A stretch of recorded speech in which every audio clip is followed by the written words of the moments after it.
Shalom Bapak Ibu Saudara yang dikasih dalam Tuhan. Apa kabar semuanya? Dahsyat, luar biasa, pasti memberkati. Di sini kami ingin mengingatkan Bapak Ibu Saudara agar tidak keluar dari grup Pastor Message, Karena informasi, update, curahan hati Pak Gembala ada di situ. Terus, ibadah online kita akan diadakan setiap hari Minggu jam 9 pagi. Jangan telat ya, meskipun kita nggak satu ruangan. dan bagi Bapak Ibu Saudara yang ingin memberikan persembahan bisa melalui bendahara gereja masing-masing. Tetap di rumah aja ya dan jaga kesehatan. Yuk kita ikuti anjuran pemerintah. Sebelum kita mulai ibadah kita, Kami mengundang Bapak Ibu Saudara untuk mengangkat kedua tangan kita dan mengucapkan password kita. 2, 3. Darah Yesus bagi bangsa Indonesia, darah Yesus bagi gereja kami, darah Yesus bagi keluarga kami, darah Yesus bagi pribadi kami. Oleh bilur-bilur Yesus kami sudah disembuhkan. Selamat beribadah. Tuhan Yesus memberkati. Shalom Bapak Ibu Saudara, selamat hari Minggu, selamat kita berjumpa kembali dalam kasih karunia Tuhan pada pagi hari ini. Suatu anugerah yang luar biasa yang Tuhan berikan buat kita kalau kita bersama boleh berkumpul di tengah-tengah keluarga kita melalui ibadah online ini. Suatu hal yang luar biasa, kita bisa memuji memuliakan nama Tuhan dekat dengan orang-orang yang kita kasihi. Pagi hari ini kita mau memanfaatkan waktu yang sudah Tuhan berikan buat kita. Kita mau bawa kembalikan untuk puji kemuliaan nama Tuhan. Mari tundukkan kepala Bapak Ibu Saudara. Kita mau berdoa bersama-sama. Bapa kami di dalam surga, terima kasih buat hari ini, buat penyertaan-Mu yang luar biasa, buat hari yang baru, buat kehidupan yang selalu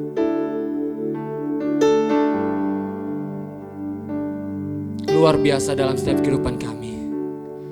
Kami merasakan hari demi hari Engkau begitu dahsyat. Pagi hari ini kami mau persembahkan, kami mau dedikasikan, kami mau baktikan kehidupan kami untuk memuji dan memuliakan nama-Mu. Di dalam nama Tuhan Yesus. Haleluya. Mari bersama dengan orang-orang yang kita kasihi di rumah, kita memulai masuk dalam hadirat Tuhan. Bersama singer bersara musik, kita memuliakan Dia, mau tinggikan Dia, mau agungkan Dia. Mari mulai menyembah Tuhan. Haleluya, haleluya.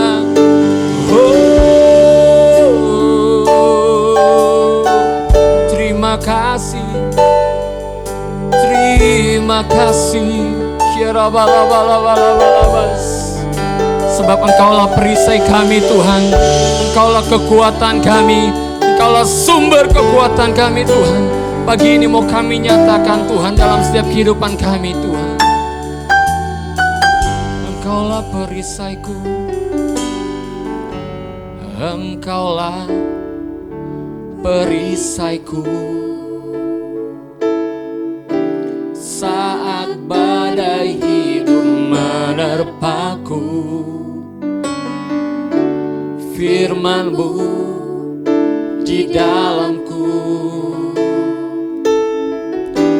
Tenangkan jiwaku, ku kan berdiri di tengah badai dengan kekuatan yang Kau berikan. Sampai kapanpun ku kan bertahan, karena Yesus selalu menopang hidupku. Amin. Ini boleh menjadi pengakuan kita pada pagi hari ini Bapak Ibu Saudara, bahwa hanya Dia kekuatan dan perisai dalam setiap kehidupan kita. Mari katakan lagi, Engkaulah perisaiku. Saat badai hidup menerpaku, firman-Mu di dalamku. Tenangkan jiwaku, Engkaulah perisaiku. Saat badai hidup menerpaku, firman-Mu di dalamku. Tenangkan jiwa kami. Oh,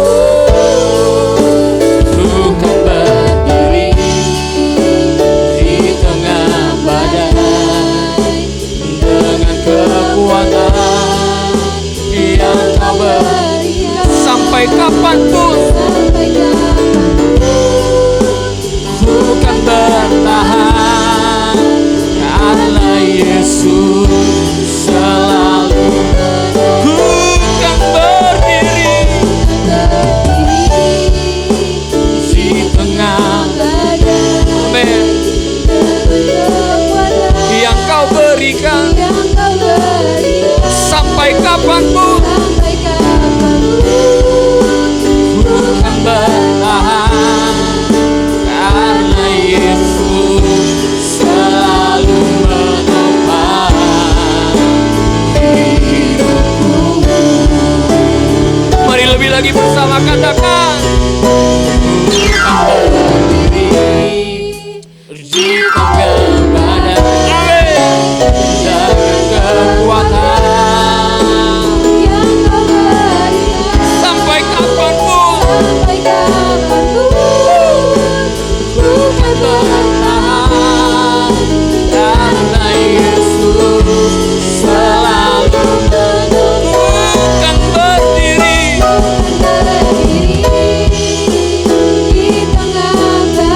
haleluya yang kau berikan. Sampai kapanpun ku kan bertahan, karena Yesus selalu menopang hidupku. Katakan sampai kapanpun, sampai kapanpun ku kan bertahan, karena Yesus selalu, karena Yesus selalu menopang, karena Yesus. Sekali katakan, karena Yesus, karena Yesus selalu menopang hidupku.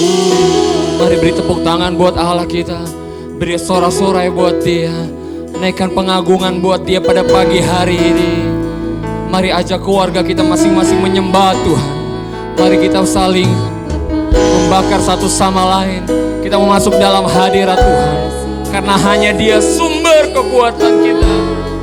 Haleluya.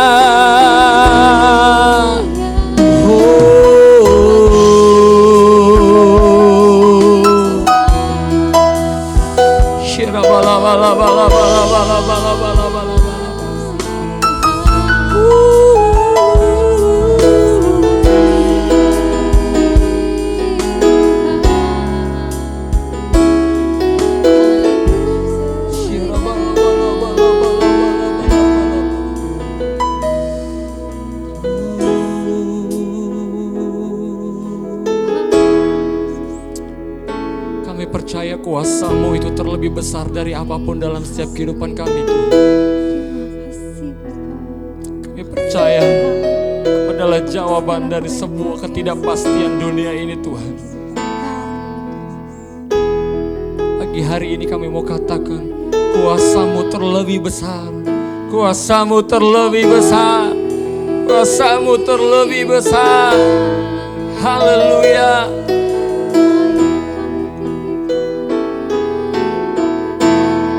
Kuasa-Mu terlebih besar,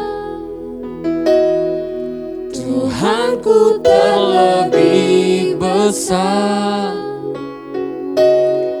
Tak pernah terlambat janji-Mu ya Tuhan. Menolong hidupku. Kuasa-Mu terlebih besar, Tuhanku terlebih besar. Tak pernah terlambat janji-Mu ya Tuhan, pulihkan hidupku. Amin Bapa. Terima kasih Tuhan. Terima kasih Yesus.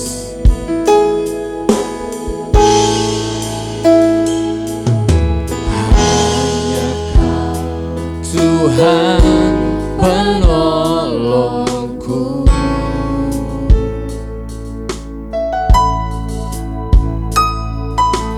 Yang selalu setia bersamaku.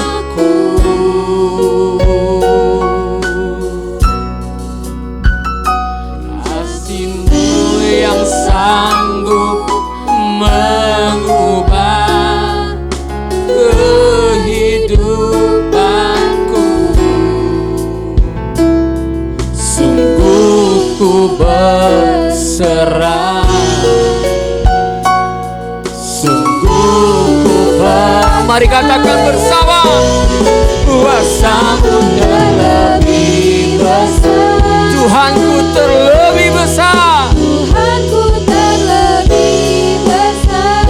Tak pernah terlambat. Tak pernah terlambat janji-Mu yang tulus. Yes, Menolong hidup. kuasa-Mu terlebih besar. Kuasa-Mu terlebih besar. Tuhanku terlebih besar. Tak pernah terlambat janji-Mu ya Tuhan, pulihkan hidup.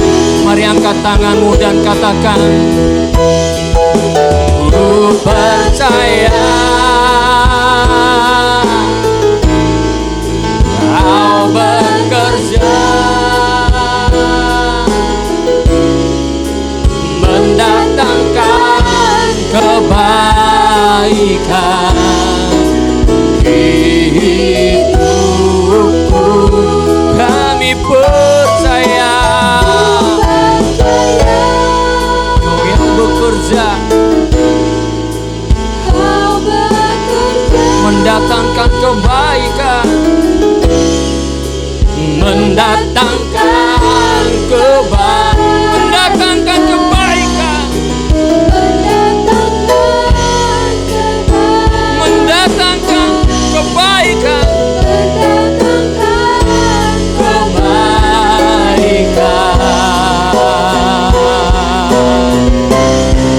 Kuasa-Mu terlebih besar. Tuhanku terlebih besar. Tak pernah terlambat janji-Mu ya Tuhan. menolong hidup. Yes, amin. Kuasa-Mu Terlebih besar. Tuhanku Tuhanku terlebih besar. pernah terlambat. Tak pernah terlambat janji-Mu. Tak pernah terlambat janji-Mu. Tak pernah terlambat janji-Mu. Tak pernah terlambat janji-Mu ya Tuhan, pulihkan hidupku. Haleluya. Oh, mari lebih lagi menyembah Tuhan. Mari lebih lagi bersuara buat Tuhan. Yes, haleluya, haleluya. Yes, muliakan Dia dengan suaramu, tinggikan Dia dengan suaramu. Haleluya. Oh, shikiara labaya bata batase, wabaka sarabaya batase.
hand and say I love you.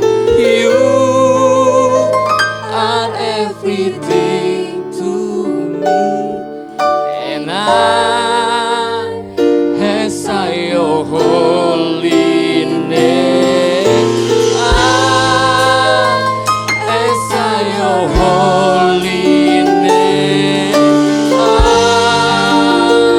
as I your holy name on high. Lebih lagi katakan, I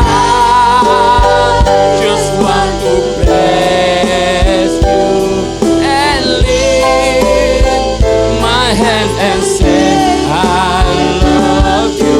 You are everything to me, and as I your holy name, as I your holy name, as I your holy name, as I your holy name, as I your holy name on high. Sekali katakan, I just want to bless you and live. And I can say I love you. You are everything to me. As I your holy name,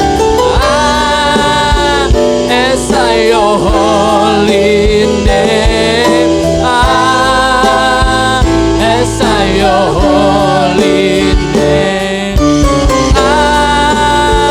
as I your holy name, as I your holy name on high. Mari beri tepuk tangan, sorak-sorai, mengagungkan, haleluya.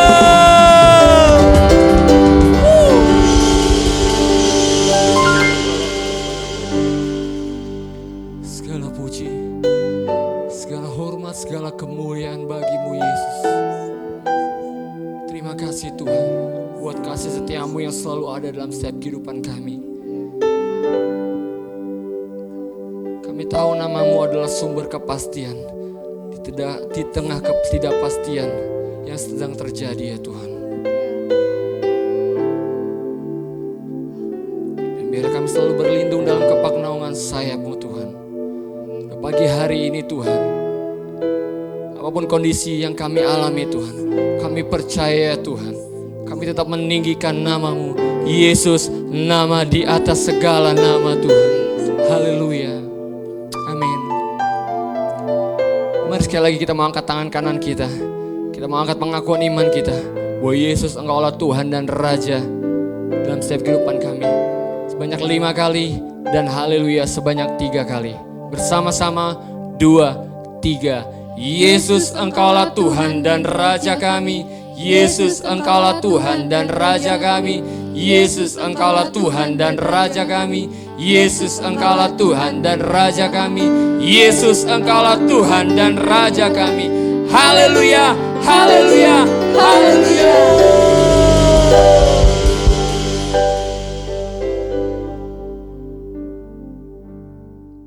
Shalom, Bapak Ibu Saudara dikasih oleh Tuhan. Terpujilah nama Tuhan yang membuat kita bisa berjumpa kembali di ibadah online minggu hari ini. Bagaimana kabar saudara? Dahsyat, luar biasa, pasti memberkati. Saya percaya perlindungan Tuhan tetap ada atas kita ketika kita bersama-sama terus merendahkan diri dan bersama-sama terus menunjukkan komitmen yang luar biasa kepada Tuhan.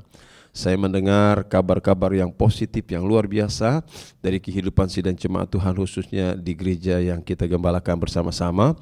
Bagaimana Tuhan memelihara dan memberkati serta mencukupkan. Puji Tuhan.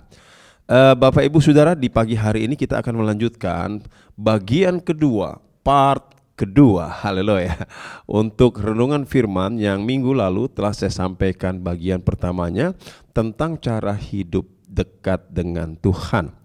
Mengapa kita perlu dekat? Karena hanya orang dekat yang bisa berkomunikasi dengan Tuhan. Dan karena orang itu bisa berkomunikasi dengan Tuhan, berbicara dan mendengar, maka orang itu akan diberitahukan oleh Tuhan tentang strategi bertahan di tengah wabah. Haleluya. Dan ketika dia bertahan di tengah wabah, saudara-saudara, pertolongan Tuhan tercurah luar biasa. Haleluya, terpuji nama Tuhan. Itu sebabnya kita akan lanjutkan untuk lebih mendalami lagi bagaimana cara hidup bertahan di tengah-tengah pandemi, wabah, bencana, masalah yang sedang berjangkit. Nah, sebelum itu kita akan berdoa dulu tentunya, saudaraku yang kasih. Mari kita tundukkan kepala, kita tundukkan hati, dan kita berdoa bersama-sama.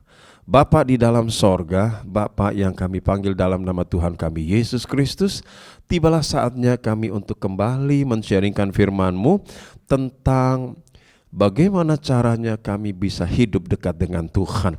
Setelah minggu lalu kami mengupas beberapa hal, maka hari ini kami akan terus lagi mendalami agar kami memperoleh kebenaran yang lengkap, komplit, untuk kami jadikan patokan dalam hidup kami di hari-hari yang penuh dengan tekanan ini. Kami percaya bersama Engkau kami akan tetap melakukan perkara besar. Terima kasih banyak Bapak, terima kasih. Berkati seluruh sidang jemaat-Mu yang ada di rumah mereka masing-masing. Berikan mereka hati, berikan mereka fokus, berikan mereka komitmen yang kuat agar mereka tetap memperhatikan penjelasan-penjelasan firman Tuhan ini, dan itu akan menjadi modal untuk kami menghadapi hari-hari ini. Terima kasih banyak Bapak, terpuji nama-Mu untuk selama-lamanya, sampai selama-lamanya kami hanya menyembah Engkau. Dalam nama Tuhan Yesus kami berdoa, kita semua yang percaya diberkati, mari sama-sama katakan amin, amin, amin, amin, amin. Haleluya. Sekali lagi Bapak Ibu, shalom. Apa kabar? Dahsyat, luar biasa, pasti memberkati. Haleluya. Saudara-saudara, seperti yang tadi telah saya sampaikan di introduction daripada renungan firman hari ini, bahwa kita akan melanjutkan tentang bagaimana caranya hidup dekat dengan Tuhan. Nah, saudara-saudara dikasih Tuhan, minggu lalu saya katakan ada 4 hal yang membuat kita bisa dekat, dan 4 hal itu telah kita pelajari. Yang pertama, seseorang bisa dekat karena dipilih, seseorang bisa dekat karena diizinkan, seseorang bisa dekat karena dapat apresiasi, dan seseorang bisa dekat karena dirindukan oleh Tuhan. Haleluya. Dan hari ini saudara-saudara, saya ingin lebih mengajak kepada saudara untuk melihat bagaimana cara bisa hidup lebih dekat kepada Tuhan. Dan semuanya ada tersirat di dalam firman Tuhan, tentunya akan kita baca bersama-sama. Nah, saudara-saudara dikasihi oleh Tuhan, sekarang saya mau mengajak kepada saudara membuka Injil Matius pasal yang ke-25. Injil Matius pasal 25, saudaraku yang kasih, ayatnya yang ke-21 dan ayatnya yang ke-40. Itu adalah penggalan-penggalan daripada ayat yang seharusnya kita baca secara keseluruhan, tetapi karena waktu dan kesempatan tentu saudara bisa baca nanti selesai firman Tuhan ini disampaikan, ya. Kita hanya membaca 1-2 ayat saja. Di dalam Injil Matius pasal 25 ayat yang ke-21 tertulis demikian. Maka kata tuannya itu kepadanya, baik sekali perbuatanmu itu, hai hambaku yang baik dan setia. Engkau telah setia dalam perkara kecil, aku akan memberikan kepadamu tanggung jawab dalam perkara yang besar. Masuklah dan turutlah dalam kebahagiaan Tuhanmu. Lalu di dalam ayat yang ke-40 berbunyi, dan raja itu menjawab mereka, aku berkata kepadamu, sesungguhnya segala sesuatu yang kamu lakukan untuk salah seorang dari saudaraku yang paling hina ini, kamu telah melakukannya untuk aku. Yang setuju katakan amin. Haleluya. Bapak, Ibu, Saudara, dan anak-anakku yang dikasihi oleh Tuhan, apakah saudara memperhatikan ketika Tuhan selesai dengan pasal 24 dari kitab Injil Matius, di mana di sana Tuhan menceritakan tentang tanda-tanda zaman yang begitu sangat heboh, mencekam, menakutkan. Bahkan di dalam pasal 24 itu yang telah kita pelajari bersama-sama beberapa minggu yang lalu, kita tidak menemukan solusi-solusi yang Tuhan berikan secara spesifik. Dia hanya memberikan satu pesan yang tersirat, siapa yang bertahan sampai pada kesudahan, dia yang selamat. Dan setelah itu dia cerita lagi tentang hal-hal yang akan terjadi kemudian. Lalu Bapak, Ibu, Saudara dikasihi oleh Tuhan, setelah Tuhan berbicara tentang segala sesuatu yang terjadi pada akhir zaman di pasal 24, ketika kita masuk ke pasal 25, tiba-tiba saya menemukan satu petunjuk yang tersirat.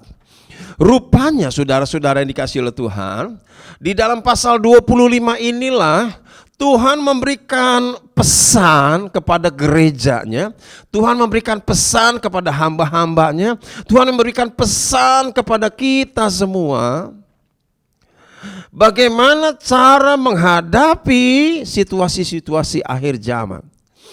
Dan cara inilah yang akan membuat banyak orang bisa bertahan, termasuk saudara dan saya.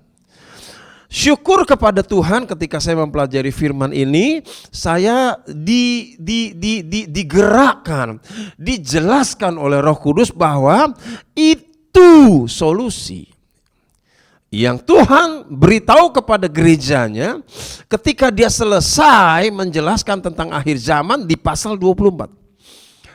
Nah saudara, kalau saudara telusuri pasal 25 kitab Injil Matius, maka saudara akan dapati 3 kisah, yang mana dari 3 kisah ini 2 di antara 3 itulah yang mengajak kepada saya, yang memberitahukan kepada saya bahwa ini loh cara menghadapi akhir zaman. Dan dari situlah kemudian saya mengerti bahwa Tuhan tidak serta-merta melepas kita begitu saja, tidak menuntut begitu saja untuk kita bertahan, tetapi Tuhan tetap memberikan solusi-solusi yang brilian. Jadi Bapak, Ibu, Saudara yang dikasihi oleh Tuhan, pada kesempatan pagi ini kita akan belajar tentang solusi yang Tuhan Yesus berikan kepada gerejanya. Kalau saudara perhatikan dari bagian akhir pasal 24 Injil Matius sampai dengan Injil Matius pasal yang ke-25, saudara-saudara yang kasih dalam Tuhan, ternyata saudara di situ ada 1, 2, 3, 4, 5. Ada 5 nasihat tentang berjaga-jaga. Nah, sebelum saya berbicara lebih jauh, saya ingin menegaskan kepada saudara, ya, saudaraku yang kasih, bahwa yang saya maksud dengan situasi kondisi akhir zaman itu bukan hanya mengacu kepada wabah, bukan hanya mengacu kepada bencana alam, bukan hanya mengacu kepada kekacauan ekonomi, bukan saja mengacu kepada pekerjaan setan, tetapi ini meliputi semuanya. Nah, saya maksudkan menyampaikan hal ini supaya saudara jangan berpikir begini, ini khotbah hanya untuk akhir zaman. Tidak. Ini khotbah, saudara yang kasih, dipersiapkan untuk supaya setiap kita mengerti bahwa apapun problem yang kita hadapi, cara menghadapinya itu demikian. Nah, saya tidak menggunakan hikmat-hikmat manusia, tetapi saya menggunakan pesan-pesan yang tersirat di dalam firman Tuhan. Saya secara pribadi lebih sreg, walaupun Tidak tertutup kemungkinan hikmat manusia juga bagus. Apalagi dibungkus dengan kalimat-kalimat yang begitu sangat indah, begitu sangat bijak. Welcome, bagus. Tapi bagi saya secara pribadi, sebagai seorang hamba Tuhan, saya lebih serak. Ya saudara, untuk memberitahukan kepada saudara tentang cara bagaimana Tuhan mengajarkan kita untuk menghadapi akhir zaman. Nah, saudara-saudara, ketika kita mengikuti cara ini, maka secara otomatis kita akan menemukan cara hidup dekat dengan Tuhan. Gitu saudara yang kasih dalam Tuhan. Nah, kembali kepada 5 perumpamaan, 5 kisah yang Tuhan ceritakan setelah Tuhan bercerita tentang tanda-tanda zaman. Saudara-saudara yang dikasihi oleh Tuhan, dari 5 kisah tentang berjaga-jaga yang diceritakan Tuhan, saya menemukan ada 2 kisah yang kemudian dari 2 kisah itu saya mendapati satu pesan penting. Tentang bagaimana caranya kita bisa hidup dekat dengan Tuhan. Dan ini sekaligus juga tentang bagaimana caranya kita menghadapi hari-hari penuh dengan tanda-tanda zaman digenapi. Kisah itu saudara terdapat di dalam Injil Matius pasal 25 mulai ayat 14 sampai dengan ayat 46. Di situ ada dua kisah. Kisah tentang perumpamaan talenta dan kisah tentang penghakiman terakhir. Kisah ini kental sekali dengan kebijaksanaan Tuhan. Di dalam memperlakukan hamba-hambanya. Kisah ini kental sekali tentang bagaimana caranya Tuhan mengizinkan orang-orang tertentu boleh dekat sama Dia. Haleluya. Seperti yang saudara tahu tentang kisah perumpamaan dan tentang kisah penghakiman terakhir. Itu saudaraku yang kekasih. Nah, saya ingin meringkas kedua kisah ini dengan sebuah kata yang saya harap saudara bisa menerimanya. Kita bisa bersetuju karena saudara, inilah kesimpulan yang saya ambil dari mencermati 2 kisah tentang berjaga-jaga di akhir zaman yang menjadi alat untuk kita mengetahui bagaimana cara hidup dekat dengan Tuhan dan bagaimana cara kita menghadapi akhir zaman. Haleluya. Nah, kisah tentang perumpamaan yang saudara tahu alurnya, keseluruhannya, juga kisah tentang penghakiman terakhir, demikian juga pasti sudah mengerti. Dari kedua kisah ini kemudian saya gabung menjadi satu, lalu kemudian saya ringkas. Saudara tahu apa yang kemudian saya tangkap di sana? Satu kata. Dan kata itu berbunyi kontribusi. Loh kok bisa? Coba perhatikan. Di kisah perumpamaan dikatakan ada seorang bos, big boss, memanggil 3 orang hamba lalu memberikan masing-masing modal. Ada yang 1, ada yang 2 talenta, ada yang 5 talenta. It's okay, mereka kemudian pergi dan ditinggal juga oleh bosnya. Lalu kemudian saudaraku yang kasih, di waktu yang tidak diatur, si bos datang dan memanggil ketiga hambanya ini. Yang 1 talenta, saya boleh katakan dengan istilah saya yang saya pakai, tidak ada kontribusinya. Sudah dikasih modal, tidak ada kontribusinya, tidak memberi keuntungan. Yang dapat 2 talenta, dia kembalikan 4 talenta. Artinya dia menghasilkan 2 talenta. Yang 5 talenta dia kembalikan 10. Artinya dia menghasilkan 5 talenta. Nah, saudara perhatikan sikap sang bos itu kepada hamba yang menerima 2 dan 5 talenta. Sikap bos itu berkata, sabaslah hai engkau hambaku yang baik dan yang setia.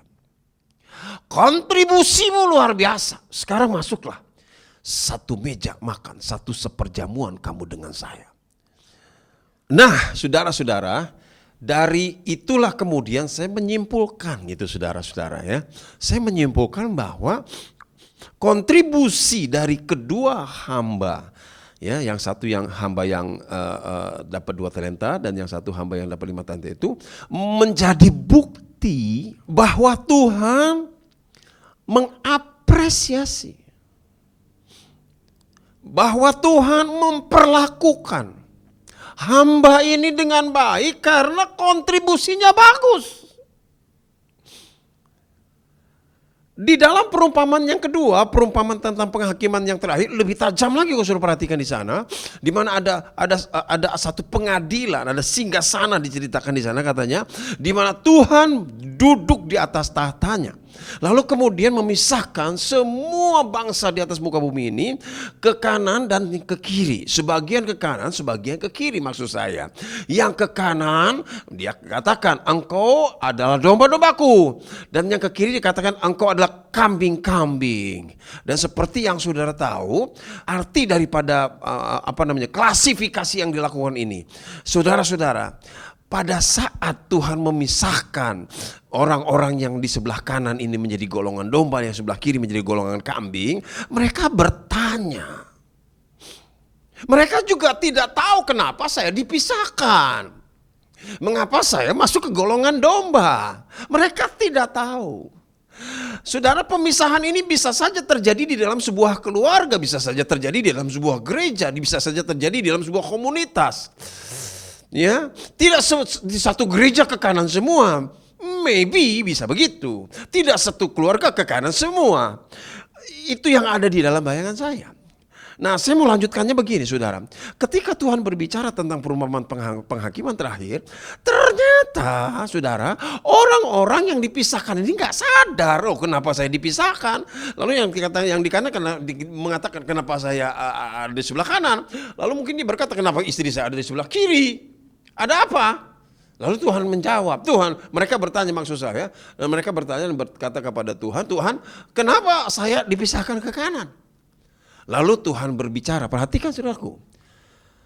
Tuhan berkata, itu karena kepedulianmu. Kepedulian kepada siapa? Kepada saya. Loh, bila mana saya peduli kepada engkau padahal saya tidak pernah berjumpa dengan engkau. Begitulah saudara pertanyaan daripada orang-orang yang dihakimi kepada raja, yang menghakimi pada waktu itu. Lalu sang raja berkata, dengar baik-baik. Pada waktu aku sakit,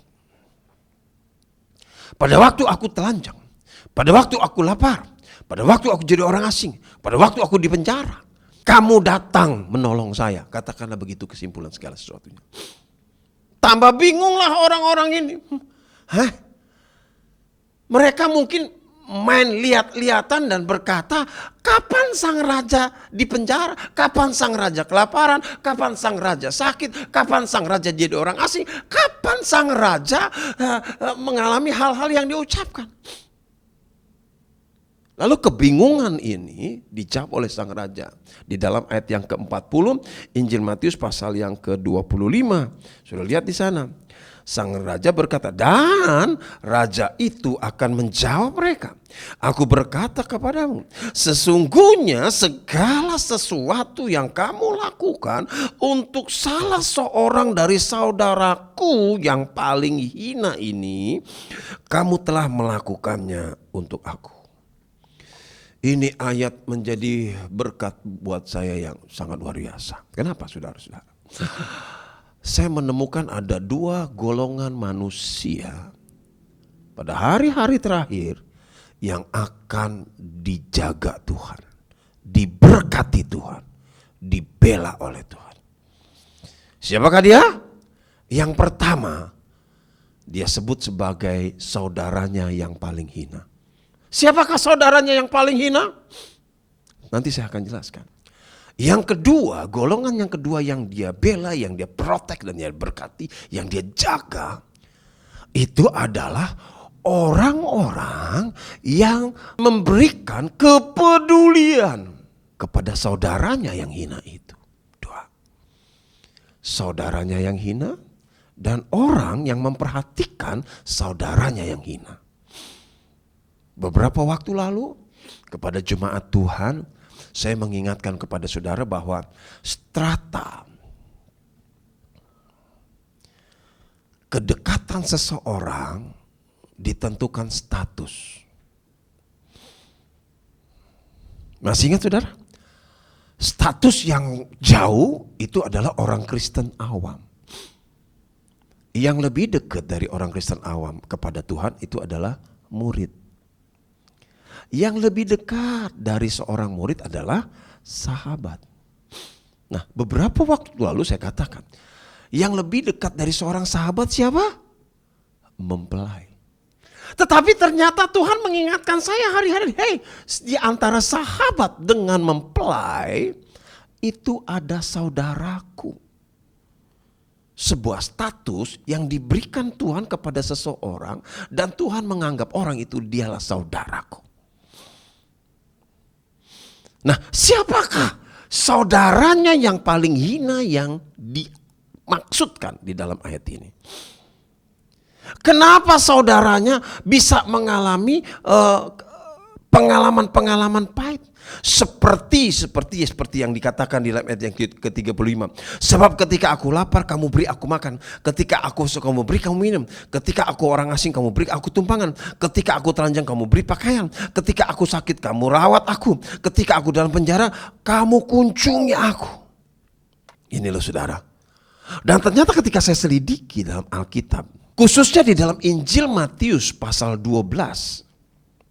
Saudara buka ke sana Injil Matius pasal 12. Injil Matius pasal 12 ayat yang ke-50. Atau kita mulai baca dari ayat 46 sampai 50. Ya. Injil Matius pasal 12 ayat 46 sampai 50. Saya bacakan untuk saudara dengan cepat. Ketika Yesus masih berbicara dengan orang banyak itu, ibunya dan saudara-saudaranya berdiri di luar dan berusaha menemui dia. Maka seorang berkata kepadanya, lihatlah ibumu dan saudara-saudaramu ada di luar dan berusaha menemui engkau. Tetapi jawab Yesus kepada orang yang menyampaikan berita itu kepadanya, siapakah ibuku dan siapakah saudara-saudaraku? Lalu katanya sambil menunjuk kepada murid-muridnya, dia berkata, inilah ibuku dan saudara-saudaraku. Sebab siapapun yang melakukan kehendak Bapakku di sorga, dialah saudaraku laki-laki, dialah saudaraku perempuan, dialah ibuku. Siapakah yang dimaksud saudara-saudaranya Tuhan di dalam konteks ini? Para murid. Siapakah para murid? Saudara tahu. Para murid Yesus itu adalah orang-orang, atau saya bisa katakan sekelompok orang yang dipilih Tuhan. Lalu dengan sukarela mereka meninggalkan rumah, meninggalkan keluarga, meninggalkan pekerjaannya, meninggalkan perahunya, meninggalkan jalannya untuk mengikut Yesus, untuk mendukung Yesus, untuk melayani bersama-sama dengan Yesus. Ketika Yesus lapar mereka ikut lapar, ketika Yesus kehausan mereka ikut kehausan, ketika Yesus saudara-saudaraku yang kekasih dicerca mereka juga ikut dicerca, ketika Yesus satu waktu saudaraku yang kekasih menghadapi tantangan mereka juga menghadapi tantangan. Dan pendek kata dapat kita simpulkan, orang yang dimaksud saudaranya yang paling hina itu adalah orang-orang yang menyerahkan hidupnya untuk melayani bersama-sama dengan Tuhan. Dan karena melayani, mereka mengalami kelaparan, mereka bisa dipenjara, mereka bisa jatuh sakit, mereka bisa telanjang, mereka bisa kelaparan, mereka bisa kehausan. Itulah orang-orang yang dimaksud saudara-saudara. Nah, saya mengambil kesimpulan ini untuk membawa ke dalam Injil Matius pasal 25. Saudaraku yang paling hina itu adalah orang-orang yang sudah berkeputusan untuk melayani, mengiring Tuhan dengan serius dan sungguh-sungguh, lalu kemudian terjebak di dalam suatu situasi yang disebutkan tadi. Nah, ketika orang-orang ini saudara ada di dalam situasi-situasi yang tadi saya sudah sebutkan, ada di firman Tuhan sudah sebutkan, ada orang yang memperhatikan dia. Ada sekelompok orang yang memperhatikan dia. Ada orang yang mendukung dia. Dan raja itu berkata, kamu golongan domba. Kenapa? mendukung. Mendukung siapa? Saudaranya yang hina. Saudaranya yang hina itu siapa? Orang-orang yang sudah menyerahkan hidupnya, melayani, mengiring Tuhan dengan sungguh-sungguh, dengan sepenuh hati. Ini berbicara tentang siapa, saudara? Berbicara tentang pekerjaan Tuhan yang ada di mana-mana tempat. Siapapun yang mendukung, yang berkontribusi, itu dia kesimpulannya. Yang setuju katakan amin. Nah, kontribusi dari orang-orang yang mendukung saudara-saudara Kristus yang paling hina itu berbuah pembelaan, berbuah penghakiman yang positif, tidak dihukum. Kita bicara soal kontribusi. Bapak Ibu Saudara dikasih Tuhan, di gereja kita seperti saudara tahu sebelum corona, kan setiap bulan kita selalu melakukan pelayanan misi. Di mana di pelayanan misi itu saudara tahu kita berkontribusi untuk mendukung perjuangan hamba-hamba Tuhan di desa-desa. Ya, baju-baju pantas pakai kita kumpulkan, dana-dana kita kumpulkan. Welcome untuk mendukung. Itulah kontribusi gereja kita untuk pekerjaan Tuhan. Dan saya berdoa siapapun yang mengambil bagian dalam kontribusi akan mengerti arti firman ini. Saya melihat cara Tuhan memilih orang yang boleh dekat, salah satunya ternyata ditentukan dari seberapa besar kontribusi orang itu terhadap pekerjaannya. Saudara, nih hari-hari lagi susah. Maaf saudara ya, saya tidak pernah mengarang-arang khotbah. Saya tidak pernah memanipulasi khotbah untuk mengarahkan hati, pikiran, niat. Sudah, sorry. Saudara lihat sendiri kupasan firman yang saya sampaikan. Saya tidak punya tendensi apa-apa, kecuali menceritakan apa yang saya dapat dari kesimpulan itu. Dan kalau kita berbicara tentang kontribusi, saudara-saudara, saya mengamati dalam gereja itu ada 5 jenis jemaat. Pertama, jemaat yang pasif, gak ada sama sekali kontribusinya. Maksud saya begini, ada jemaat pasif, dia dukung enggak, dia ngejelekin juga enggak, dia bantu enggak, dia ngerugiin juga enggak. Ini yang pasif banget nih. Yang kedua, ada jenis jemaat yang minus. Maksudnya minus begini, saudara yang kasih. Mau ke gereja aja mesti diiming-imingin dulu baru dia mau ke gereja. Kalau nggak diiming-iming nggak mau ke gereja. Ini bahaya, ini yang saya anggap minus. Yang ketiga, saudara yang kasih, ada jenis jemaat itu ke gereja itu cuma mau cari untung. Kalau dia nggak berasa bisa dapat untung, dia tinggalin tuh gereja, dia cari gereja lain di mana dia bisa dapat untung. Nah, ini yang bahaya nih. Nah, yang lebih bahaya lagi, saudara yang kasih, ada jenis jemaat yang sifatnya itu ngerusak, ngeritik aja, protes aja, nyuruh orang, tapi dia sendiri nggak mau disuruh. Itu bahaya tuh. Nah, yang bagus tuh jemaat yang sifatnya mendukung pekerjaan Tuhan. Wah, itu. Nah, ini kan semua bermuara pada satu kata, kontribusi. Saudara percaya atau tidak, dunia mengapresiasi kita berdasarkan kontribusi yang kita buat juga. Baru-baru ini kalau saya tidak salah ya saudara, saya dengar di daerah Sulawesi Utara kalau saya tidak salah saudaraku. Ya, ketika ada satu jenazah yang terpapar corona, saudara-saudara mengalami kesulitan pada waktu dimakamkan. Kemudian tiba-tiba ada seorang anggota polisi, saya lupa namanya gitu saudara. Akhirnya entah bagaimana terpanggil karena kemanusiaannya, dia bantu tim pemakaman lalu dimakamkanlah jenazah yang terpapar COVID itu. Dia berkontribusi tanpa disuruh. Dia berkontribusi karena panggilan yang manusiawi. Saudara tahu apa yang terjadi? Kisahnya kemudian saudara bisa sampai terdengar ke Jakarta. Lalu Pak Kapolri mendengar bagaimana kontribusi anggotanya terhadap situasi kondisi yang ada di satu daerah yang pada hakikatnya jauh dari pengamatan jangkauan orang-orang yang ada di Jakarta. Tapi kisah kontribusi ini akhirnya mendatangkan berkat buat sang polisi itu.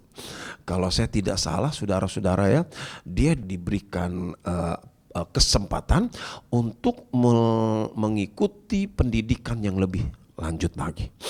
Luar biasa.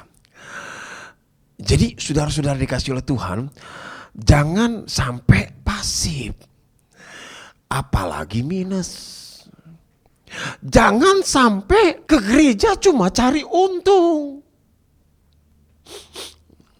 Jangan apalagi sampai merusak pekerjaan Tuhan. Jangan masuk golongan 4 ini. Tapi kalau bisa di hari-hari terakhir ini masuk golongan yang terakhir. Golongan yang mendukung. Golongan yang berkontribusi. Jadi saudara-saudara dikasih oleh Tuhan, saudara mulai melihat benang merah dari khotbah ini ya. Bagaimana Tuhan menyingkapkan sebuah pesan tersirat tentang apa yang harus kita lakukan di hari-hari terakhir ini agar kita tidak terpapar wabah, tidak terpapar bencana, tidak terpapar persoalan atau dampak dari wabah-wabah, tetapi kita dapat keselamatan, kita dapat bertahan, kita dapat proteksi, kita dapat pertolongan Tuhan. Nah, lewat 2 kisah yang tadi saya sampaikan di Injil Matius pasal 25, kita menemukan satu pesan yang tersirat. Dan pesan itu kalau kita mau simpulkan dengan sebuah kata, kontribusi, keterlibatan kita, dukungan kita terhadap pekerjaan Tuhan. Saudara-saudara, izinkan saya menyimpulkan begini. Kalau pada hari-hari ini kita berkontribusi terhadap urusan Tuhan, maka Tuhan akan berkontribusi terhadap urusan saudara. Yang setuju katakan amin. Tapi kalau saudara tidak punya kontribusi apa-apa, bahkan saudara mencurigai rencana-rencana Tuhan pada hari-hari terakhir ini, seperti si hamba 1 talenta. Wow, saudara. Bagaimana saudara lihat sikap Tuhan terhadap orang itu? Kita rindu menjadi hamba yang disambut dengan baik. Kita rindu menjadi hamba yang digolongkan dengan baik oleh Tuhan. Dan itu ternyata berhubungan dengan kontribusi kita.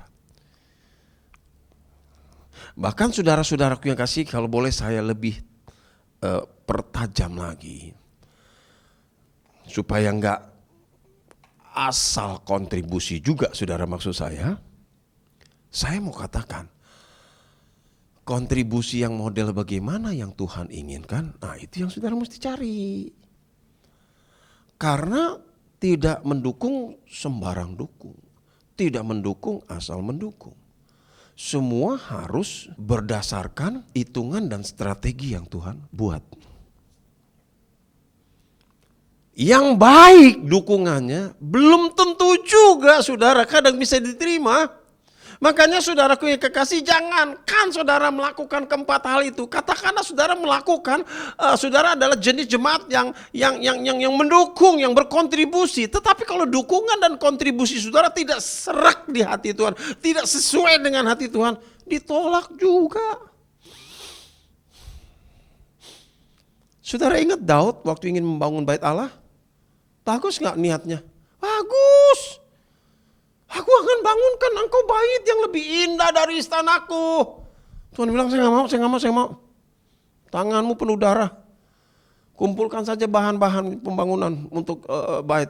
Nanti orang lain yang bangun, bukan kamu, saya nggak mau kamu yang bangun. Saudara, apa kurangnya Daud? Tapi karena Tuhan nggak serak, ya udah ditolak. Nah itulah persoalannya saudaraku yang kasih. Saudara ingat waktu Kain dan Habil sama-sama memberikan persembahan? Habil punya persembahan diterima, Kain tidak diterima. Kenapa? Kan sama-sama beri persembahan. Begini loh saudara, persembahan tidak asal persembahan. Persembahan yang sesuai dan yang membuat yang sesuai dengan hati Tuhan maksud saya. Kadang yang baik itu juga belum tentu diterima. Kalau tidak pas di hati Tuhan maksud saya. Nah ini lagi saudara persoalan buat kita.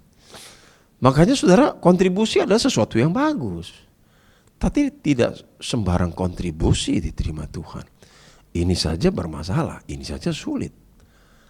Ya kan saudara, pantas aja menurut saya orang-orang yang berkontribusi yang diterima baik oleh hati Tuhan, ya di cover abis pantas. Itu saudaraku. Saudara pernah dengar gak ada kisah di dalam Yohanes pasal 6 ayat yang ke-15.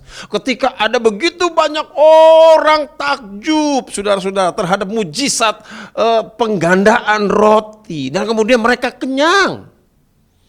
Setelah mereka kenyang mereka berpikir, wow ini orang luar biasa. Wow ini pemimpin agama luar biasa. Kita jadikan dia raja kita. Yuk. Mereka kemudian saudara kasih bersepakat sama-sama. Aklamasi begitu maksud saya. Lalu mengutus beberapa utusan. Dan menyatakan pendapat mereka kepada Tuhan. Lalu mereka berkata, Guru maukah engkau menjadi raja atas kami? Ditolak saudara. Ditolak. Jadi maksud yang baik belum tentu betul di hati Tuhan. Ada contoh lagi saudaraku yang kekasih. Pernah saudara mendengar kisah tentang Isai mempromosikan anak-anaknya? Waktu Tuhan mencari pengganti Saul, dia punya 7 anak pria semua, disodorkan 6-6-nya. Tuhan gak cocok. Padahal di antara mereka ada yang sudah jadi tentara. Eliab, kakaknya si Daud itu. Tapi Tuhan gak cocok. Lalu sampai Nabi Isai berkata, hanya ini kan anak-anakmu. Masih ada satu lagi tapi masih kecil. Itu di padang penggembalaan. Panggil anak itu. Sebelum anak itu datang kita tidak makan. Karena kerjaan belum selesai. Lalu ketika anak itu datang, Tuhan katakan itu yang aku suka. Saudara lihat, Isai begitu senang dipilih oleh Tuhan. Karena dari keluarganya dia akan berkontribusi untuk bangsa Israel.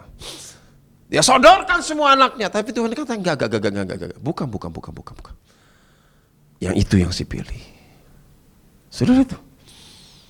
Isai sudah all out, semua anaknya diambil juga mau saudara yang kasih.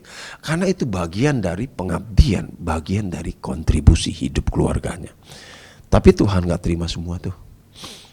Yang terakhir saudara, kalau saudara baca di Alkitab, saudara pernah baca tentunya ya, kisah tentang si sulung dengan si bungsu di dalam Alkitab, perumpamaan anak terhilang. Si bungsu kabur saudara, berontak lari dari rumahnya, habiskan uang warisan, nyungsep lah saudara yang kasih di kandang babi. Lalu kemudian si sulung tidak kemana-mana, work from home. Dia kerjakan itu pada ladang, dia kerjakan itu kebun, dia kerjakan itu ternak. Kontribusinya luar biasa terhadap bapaknya sepeninggalan adiknya. Tapi saudara lihat, apakah kemudian sang bapak terima hasil dari si sulung?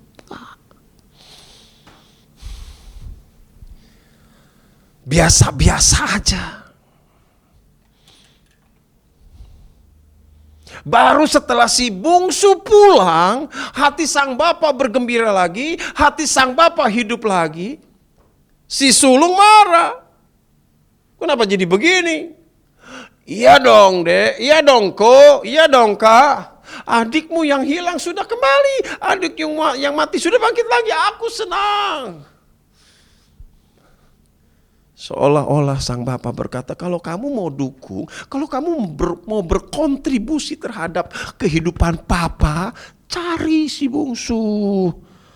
Bukannya urus tuh ladang, bukannya urus tuh kebun, bukannya urus tuh ternak. Ada yang bisa handle itu. Yang ini kalau mau berkontribusi. Sudah perhatikan ya. Ini yang saya maksud. Dalam rumus, dalam kamusnya si sulung, dia sudah berkontribusi, dia sudah dukung bapaknya. Tapi dalam rumus dan kamus bapaknya tidak ada kontribusi apa-apa. Betapa kita harus cermat hari-hari ini. Betapa kita harus cermat memahami hati Bapa. Saudara-saudara, ini pesan firman minggu ini. Ya. Nah, saya berharap saudara tangkap kesimpulannya masing-masing. Jadilah pribadi-pribadi yang berkerinduan untuk berkontribusi. Dari semua pembacaan ayat firman Tuhan, siapapun yang mengambil kontribusi yang tepat, dia disayang Tuhan. Wow, luar biasa. Haleluya. Semakin hari Tuhan semakin menunjukkan hatinya kepada kita. Ya, saudara-saudaraku yang kekasih, di tengah-tengah situasi yang sangat menekan ini, ya saudara, jangan bersembunyi dan jangan menutup mata dari kepentingan urusan Tuhan. Saya tidak katakan dukunglah saya, tidak. Karena Tuhan juga pasti akan berbicara kepada saudara untuk melakukan apa yang sesuai dengan hatinya Tuhan. Dan kalau saudara lakukan itu, percayalah, ketika engkau berkontribusi terhadap urusan Tuhanmu, maka Tuhanmu akan berkontribusi terhadap semua urusanmu. Ini orang paling berbahagia di akhir zaman. Tuhan Yesus memberkati kita semua. Beri kemuliaan bagi nama Tuhan. Haleluya. Terima kasih banyak Tuhan. Mari kita tundukkan kepala bersama-sama. Bapa di dalam sorga, terpujilah namamu kekal untuk selama-lamanya. Hari ini kami kembali mendapat kebenaran dari firman-Mu. Kami menyimak, kami memahami, dan kami coba menjadi bijak dengan firman Tuhan. Terima kasih banyak Bapa, berkati semua umat-Mu yang beribadah pada hari ini. Sehingga mereka terus haus seperti rusa merindukan air. Haus akan Tuhan, haus akan kebenaran firman Tuhan. Bapa, namamu ditinggikan, dibesarkan, dimuliakan sampai selama-lamanya. Dan sampai selama-lamanya kami hanya menyembah Engkau. Dalam nama Tuhan Yesus kami berdoa. Semua kita yang percaya diberkati, sama-sama katakan amin. Amin, amin, amin, amin. Puji Tuhan. Selamat pagi, sampai berjumpa pada minggu depan. Dan Bapak Ibu Saudara dikasih Tuhan, saya mau ingatkan kepada saudara, bulan Mei adalah bulan di mana kita diminta oleh Tuhan untuk sesering mungkin mendeklarasikan firman Allah dari mulut kita. Katakan kiri kanan, dari mulut kita, bukan mulut orang lain. Dengar berita bagus, dengar khotbah bagus, dengar nasihat bagus, dengan masukan-masukan bijak bagus. Tapi sekarang Tuhan minta deklarasikan firman ini dari mulutmu. Haleluya. Itu sebabnya ikuti doa Rabu, doa Kamis, doa Jumat untuk Cijantung, Ciputat dan BST. Di sana kita akan mendeklarasikan firman Tuhan. Ikuti terus acara-acara yang disetting. Tuhan memberkati saudara. Dan sekarang mari tundukkan kepala, tadahkan kedua tangan saudara, kita akan akhiri ibadah kita. Bapa di dalam sorga, terima kasih sekali lagi dan kami akan akhiri ibadah kami pada minggu ini. Kami bawa hati kami kepada Tuhan. Sebentar selesai ibadah, kami kembali akan duduk di meja makan, di meja tamu bersama keluarga. Haleluya, untuk men-sharingkan kembali firman-Mu agar kami menemukan pemahaman yang lebih tajam lagi. Sehingga melangkah ke depan dengan firman ini akan menjadikan hidup kami dicintai Tuhan. Terima kasih banyak Bapak, terima kasih. Terpujilah namamu kekal selama-lamanya, sampai selama-lamanya kami menyembah Tuhan Yesus. Sekarang Bapak Ibu sudah dikasih oleh Tuhan, Tadahkan kedua tanganmu, lurus hati di hadapan Tuhan, terima berkat-Nya. Dengan demikian Bapak Ibu Saudara dikasih oleh Tuhan, pulanglah dengan membawa berkat, rahmat, anugerah dari Allah Bapa kita di sorga, kasih sayang dari Tuhan Yesus Kristus, dalam persekutuan dengan Allah Roh Kudus, dulu, sekarang, bahkan sampai selama-lamanya. Tuhan pasti memberkati engkau dan melindungi engkau. Tuhan pasti menyinari engkau dengan wajah-Nya, beri kasih karunia-Nya, dan Tuhan pasti hadapkan wajah-Nya kepadamu, beri kita semua damai sejahtera. Berkat ini kita terima dalam nama Tuhan Yesus Kristus. Dan kita semua percaya diberkati, sama-sama katakan amin. Amin, amin, amin, amin. Puji Tuhan, Tuhan Yesus memberkati kita semua. Amin.